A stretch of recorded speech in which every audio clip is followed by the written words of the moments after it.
ওয়ালাইকুম আসসালাম রহমতুল্লাহি ওয়া বারাকাতুহু। কি ব্যাপার বাপু, এই সালাম দেই নাই, কিন্তু এই ওয়ালাইকুম আসসালাম করার মানে কি?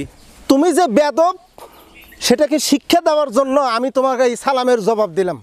আমি একটা অর্ধেক হাজি, আমি অর্ধেক হাজি মানুষ হয়া আমি এখানে রসি দাঁড়ায় রসি, আর তুমি এখান থেকে যাইছাও সালাম না দিয়া, এই তোমাকে সালাম না দেওয়ার শিক্ষা দেওয়ার জন্য আমি ওয়ালাইকুম আসসালাম বলছি। তোমার কানের ভিতর কি ঢুকছে আমি অর্ধেক হাজি?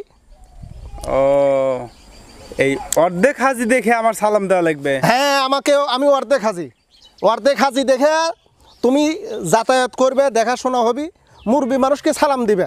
তুমি সালাম দিলে না কেন, সেই জন্যই তোমাকে আমি ওয়ালাইকুম আসসালাম বলছি। আচ্ছা, ওই সালাম দেই নাই এটা আমার ভুল হয়েছে, আমি বুঝলাম, কিন্তু যে অর্ধেক হাজির বিষয়টা এটা তো বুঝলাম না। অর্ধেক হাজি বোঝো না? হাদিস শরীফের মধ্যে আসছে, যদি কোনো ব্যক্তি ভালো কাজের নিয়ত করে, নিয়ত করার সঙ্গে সঙ্গে ওই ভালো কাজের যে নেকি পাওয়া যায় ওর অর্ধেক নেকি বান্দার আমলনামা দেওয়া হয়। তা আমি ছোট হাজের অলরেডি টাকা পয়সা গোছগাছ করতেছি, বড় হাজের নিয়ত করেছি, অতএব আমি অর্ধেক হাজি।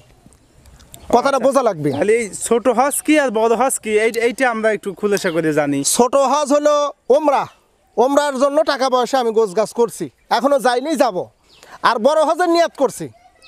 শুধু তাই নয়, বংশ পরম্পরায় আমি আলহাজ। আমার নানা হজ করছে, হজ করার পরে আসার পরে আমাকে বললো যে তুমি আসো, তোমার জন্য আমি সৌদি থেকে একটা রুমাল নিয়ে আসছি। তো আমি গেলাম সেখানে, যাওয়ার পরে আমাকে সুন্দর করে মাথায় রুমাল দিয়ে বললো যে এটা আমি মক্কা থেকে কিনে আনছি। বললাম যে নানা, যেহেতু তুমি হজ করে এসছো, তুমি যেহেতু আমাকে রুমাল দিছ, তুমিও হাজি আমিও আলহাজ। জীবনে এই প্রথম শুনলাম আর প্রথম জানলাম যে অর্ধেক হাজি মানুষও নাকি অর্ধেক হাজি হয়। এইটা আর জানা ছিল না জীবনে। বাংলাদেশে সবই সম্ভব। তুমি দেখো না, বাংলাদেশে এক একজন ব্যক্তির এক একটা ডিগ্রি, এক একটা নামের উপাধি। আজহার বিশ্ববিদ্যালয়, মিশরে আজহার বিশ্ববিদ্যালয়ে না পড়ার পরে কিন্তু সেই ব্যক্তি তার নামের পূর্বে লিখতেছে হলো আজহারি। মদিনা ইউনিভার্সিটিতে পড়ছে, মদিনা ইউনিভার্সিটিতে পড়ার পরে তার নামের শেষে লেখা লাগে মাদানি, কিন্তু মদিনা ইউনিভার্সিটিতে না পড়ে নামের শেষে লিখতেছে মাদানি।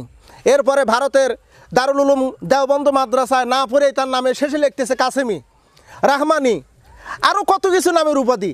তো আমি কি নিয়ত করার সাথে সাথে আমি কি আমার নামের শেষে আমার নামের পদবীকে আমি আলহাজ লিখতে পারি না? আবার আমি অর্ধেক হাজি, এটা তো তোমাকে বুঝাইয়া বললাম যে একবার নিয়ত করলে ওই কাজের অর্ধেক নেকি আমলনামায় দেওয়া হয়। তাহলে আমি যেহেতু ছোট হজের টাকা পয়সা গোছ করছি, বড় হজের নিয়ত করছি, তাহলে আমি কেন অর্ধেক হাজি হব না, এর জবাব দাও। সবই বুঝলাম, একটা কথা কিছুতেই মাথায় ঢুকছে না, সেটা হচ্ছে যে ওরা আজহার বিশ্ববিদ্যালয়ে পড়ে, মাদানী বিশ্ববিদ্যালয়ে পড়ে, দেওবন্দে পড়ে ওদের নামের পিছনে টাইটেলগুলি লাগায়, কিন্তু এর সঙ্গে এই হজের কি সম্পর্ক? হজ একটা গুরুত্বপূর্ণ ইবাদত, আর এই গুরুত্বপূর্ণ ইবাদতকে এর সঙ্গে তুলনা করে এটাকে অপমান করা হলো না? তুমি বুঝবে না, তোমার এই ছোটো মাথায় এগুলো ঢুকবে না।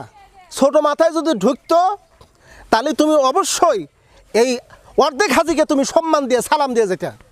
তোমার ব্রেনের ভিতরে এটা ঢুকতেছে না, না ঢোকার কারণেই তো তুমি মনে করো যে ওই যে অবৈধুল কাদেরের মতন, অবৈধ কাদেরের মতন তুমি বক্তব্য দিচ্ছাও। তুমি বক্তব্য দিচ্ছাও ওই যে আরেকজনের সচিবের নাম কি যেন আমার মনে আসতেছে না, দ্বিতীয় অবৈধ কাদের, তার মতন তুমি বক্তব্য দিচ্ছাও। কথা হলো তা না, কথা হলো যে আমি হজের নিয়াত করেছি, ছোট হজের টাকা জমা করেছি, আমি হাজি।